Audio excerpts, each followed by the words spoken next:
Good evening. Welcome to Brookmont Interfaith Service. We begin this evening's service with the Mishaberach prayer, a prayer for healing. I ask that our prayer include the family and friends of George Floyd. I ask for healing for everyone who is terrified and despondent because of his murder. It touches every Black person in America and those who love them. We must be aware, as it was expressed so clearly in an email from Mindshift, for each undocumented act of racism, there are countless others that go unnoticed by the public. Words spoken, decisions made, opinions formed, and policies enacted accumulate to create the society we have today. The Reverend Dr. William J. Barber gave a powerful speech this morning called Pentecost Pastoral Letter Amidst Police Brutality, Pandemic, and Poverty. It can be seen in its entirety on the website for the Greenleaf Christian Church. Reverend Barber says, "Screams are a sign of hope that Americans are not numb to injustice. They do not say, 'Oh well, that's the way things are.' The screams mean we still have a chance. Demand transformative change right now while we're crying. Let us not be comforted lightly. Let us not get back to a normal that was abnormal in the first place. And so we ask also for ongoing healing that comes from seeing that real change has come about."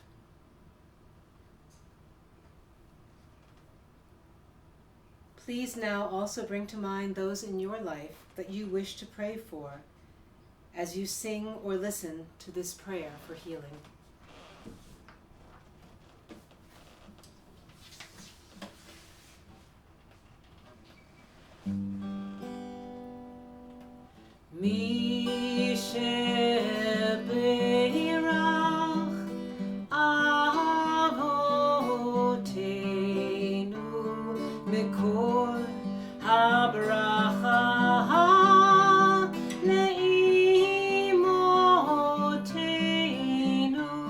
May the source of strength who blessed the ones before us help us find the courage to make our lives a blessing, and let us say Amen.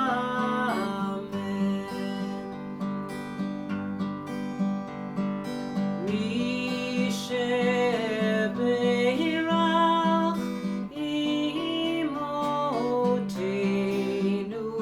mekor habracha lavotenu.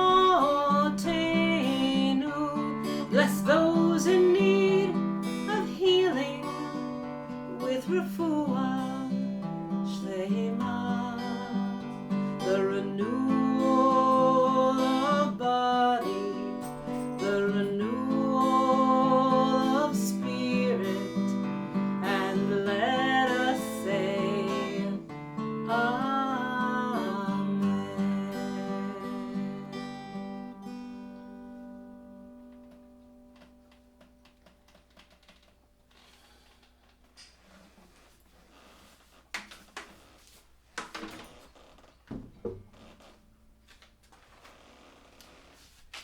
A few weeks ago, I shared a column by Quaker columnist Parker Palmer, who began a self-inquiry upon entering his 70s.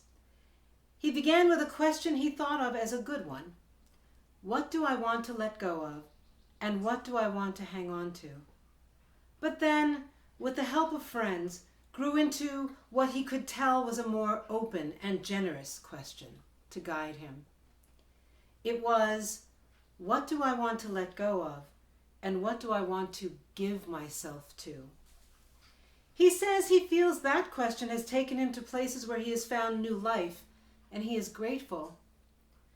Whether each of you will continue in mostly self-isolation for the next few months or weeks or months, or whether you will do less of that, This pause we have had has given us the opportunity to determine how we want to go forward with our lives now that many habits have been disrupted.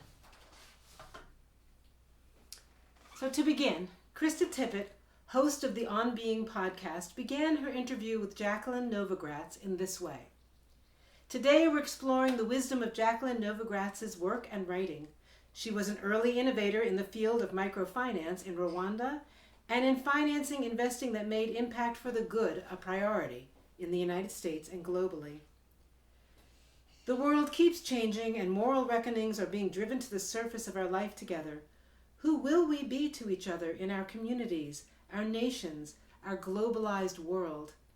Jacqueline Novogratz is a voice I respect on the inadequacy of the simplistic ways we take up such questions, if we take them up at all. The necessity of moral imagination and the cultivation of character alongside all of those so-called hard skills, many of which no longer serve us. Jacqueline Novogratz says, I think in this moment of such peril and possibility, if we tapped into that stirring, that awakening, we could really build a world like the world has never seen before. And if there was ever a decade to do it, it's this decade. Krista Tippett says, I feel like there's a sentence in your book that to me feels like an operating question for moral imagination. It is, the question is not merely how to make people better off, but what does it mean to be a whole human being? It is vital for us to try to answer this question for ourselves, for our own lives, and the lives that we immediately impact. Again, hear the question. The question is not merely how to make people better off when our lives shift, but what does it mean to be a whole human being? And it is vital for us to try to answer this question for humanity at large when we apply the lessons of this time to what our future can be. Today we will not be pausing for a formal meditation, but I invite you at some other time to contemplate the question of what does it mean to be a full human being? And I would like to add, what does it take for you and for others to know that each person's humanity is respected and has opportunity for expression? What will it take? This is huge. It's true. And as Sufi Hazrat Inayat Khan observed in his life, that whenever he got close to the horizon his spiritual life brought him to, the horizon of what wisdom and love is possible, well, that horizon moved out again beyond him every time. And so he continued to travel the path for his whole life, grateful for the fact that this is how it all worked. Each attainment of a vision brought with it a new vision out on the horizon. Jewish tradition teaches, you are not obligated to complete the task, but neither are you free to desist from it. It is a call to action and a rejection of apathy and giving in to hopelessness, even when the task at hand seems overwhelming. So let's think together how to even approach what tasks are in front of us. It's important to understand what the underpinnings are to our longings and to the longings of others. Even within ourselves, there are many ideas and voices vying for attention. We must take the time to see what we are really longing for at the root of all this. And you know, with other people, misunderstandings arise from time to time, even with those we love best. It's helpful for us to consider each voice within us and each voice of each person that we meet, and to consider that that's all expressing a valid need. This is illustrated by the following tale from Rumi's Masnavi, Book 2. Once upon a time, long ago, a famous wealthy man passed by a town. He stopped his caravan outside a busy restaurant and motioned to 4 people to approach him. They rushed towards him, and he presented them with a gold coin and said, "This money is to be shared amongst you," and then he went on his way. The first was a Persian, and he said, "With this money, I will buy some angur." The second was an Arab, and she said, "No, you can't, because I want to buy inab." The third was Turkish, and he said, "I don't want inab, I want uzum." The fourth was Greek, and she said, "I don't want what any of you want. I want to buy stafil." Since they did not know what lay behind the names of things, the four started to fight. They had information, but no knowledge. Luckily, a wise man was on his way to the restaurant. He paused to see what was going on, and then he asked them, "What is the problem here?" They told him, and he said, "I can fulfill the wishes of all of you with one and the same gold coin.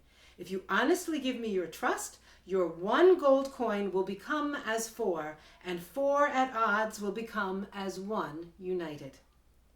He returned moments later with a full plate that brought about peace and contentment to the four who were waiting. It was a plate filled with grapes. Only a person of such wisdom would know that each in his own or her own language wanted the same thing, grapes. So this happens within us, and it happens person to person, culture to culture, religion to religion, etc. We must strive to understand ourselves. We must strive to understand each other. We look beyond the obvious and see the underlying truth. It is like discovering treasure to discover the root, the foundation upon which we want to build our lives. For example, Jacqueline Novogratz in that interview states that she adds, "Give more than you take in this world," to the golden rule of do unto others as you would have them do unto you. She puts them together, and they are touchstones for her work. What are your touchstones? And my thanks to Camilla Carolyn Shaman of the University of Spiritual Healing and Sufism for sending out the previous story and this next one called 17 Camels. It is an ancient Sufi story. A Bedouin had 3 sons. When his time came, he sent for them and said, "Children, I'd like to bequeath to you my 17 camels, but I insist on the following distribution. You, my eldest, should receive half. You, my second, should receive 1/3, and you, my youngest, 1/9. The father passed away, and the sons could not fathom how they should proceed. No matter which way they looked at it, it just seemed impossible. Should they sacrifice 1 camel and distribute it? Should they distribute what they could? They wanted to honor their father's wishes and also keep their love of each other intact.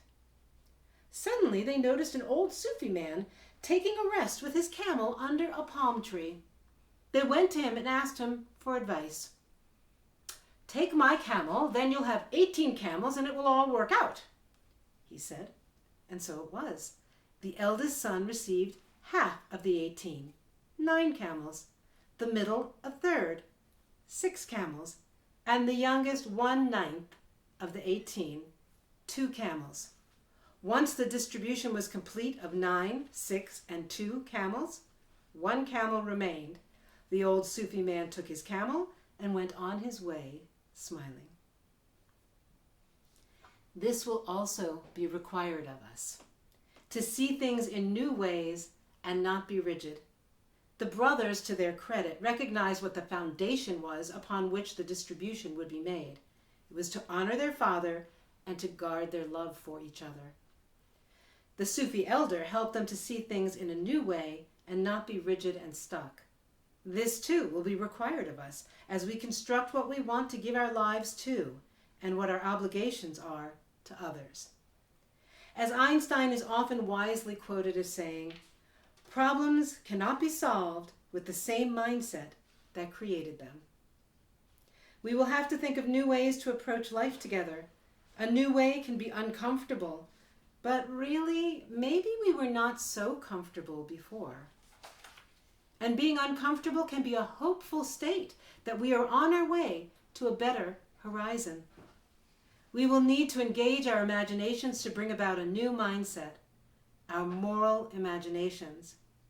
How important is imagination? Let me tell you a story from The World Could Be Otherwise by Zen priest Norman Fisher. So here's a story about how imagination changes the world even in the worst circumstances. It involves the French surrealist poet Robert Desnos. Desnos was Jewish. During World War II, he went underground to fight for the resistance. He was captured and sent to the concentration camps. One day, along with many other men, Desnos is crowded into the bed of one of the trucks that transports prisoners from the barracks. The men fully understood where they are going. The trucks always leave the barracks full and return empty. Their destination is the gas chambers and the ovens. No one in the truck bed speaks. The mood is resigned, stricken, eyes lowered, faces grim. When the truck arrives, the prisoners slowly and silently descend, as if in a dream.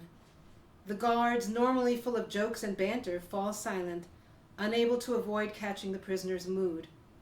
But this almost religious silence is abruptly interrupted.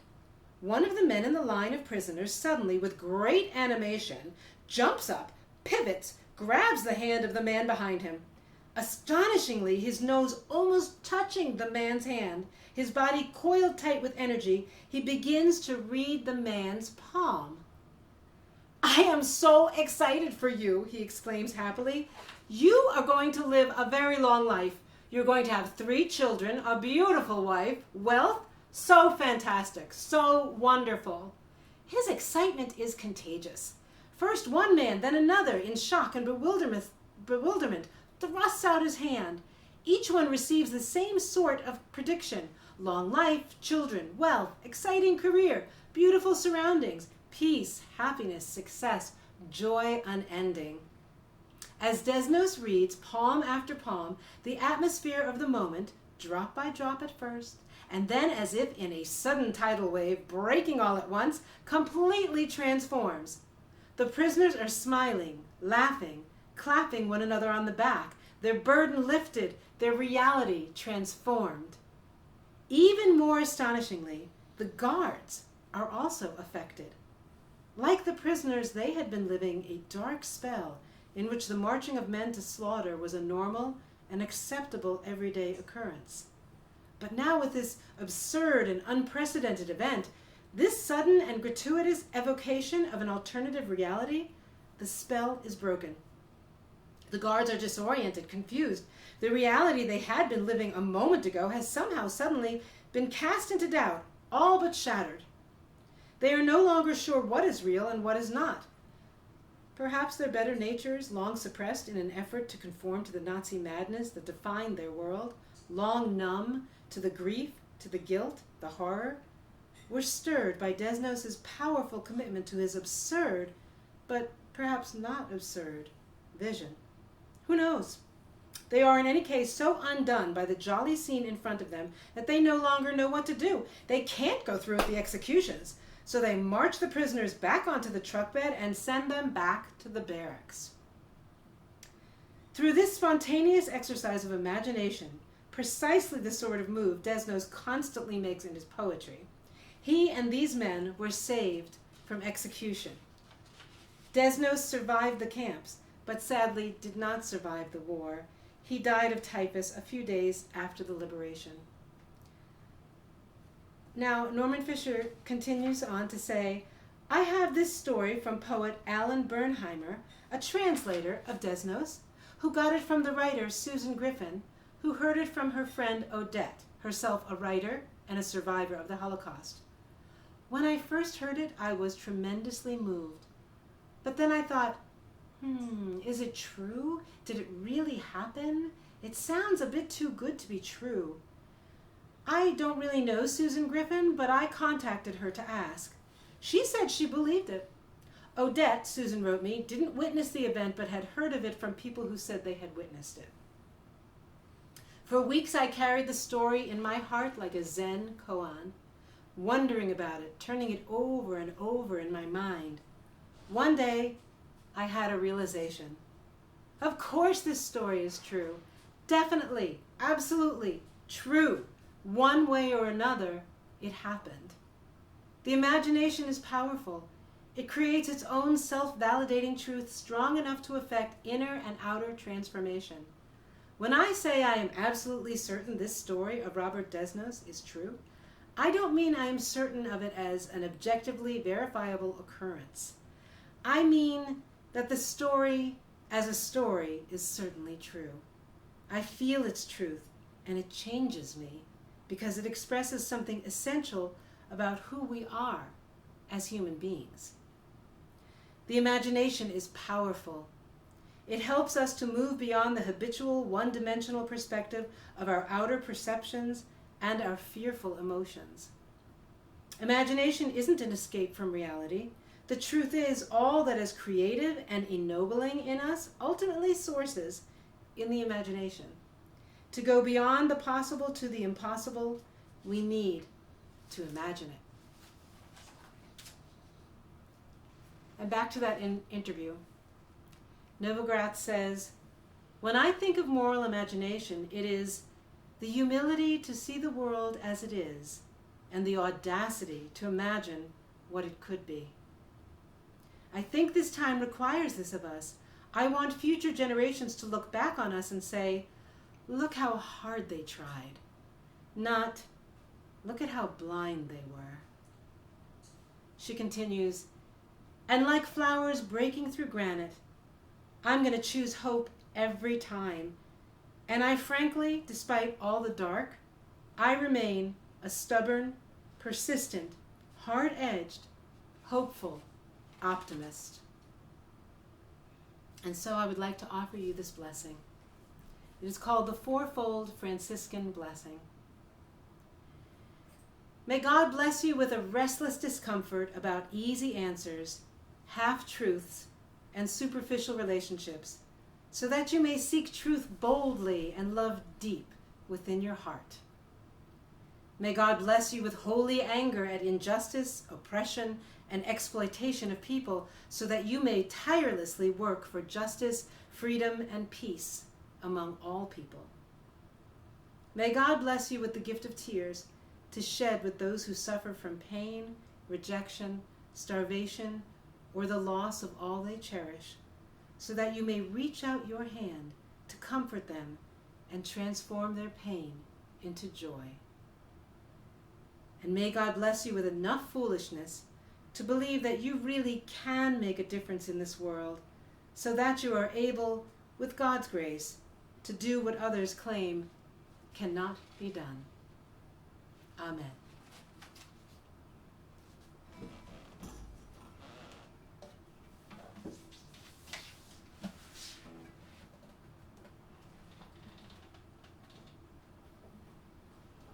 May God bless. The music by Beth Harmon. May God bless and keep you, and may God light your path with grace. May you see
in the coming weeks, months, and beyond, I implore you to engage your gift of imagination for what you want to give yourself to now and engage your moral imagination for the good of all. As Rabbi Abraham Heschel once wrote to President John F. Kennedy, "The hour calls for moral grandeur and spiritual audacity." Be well.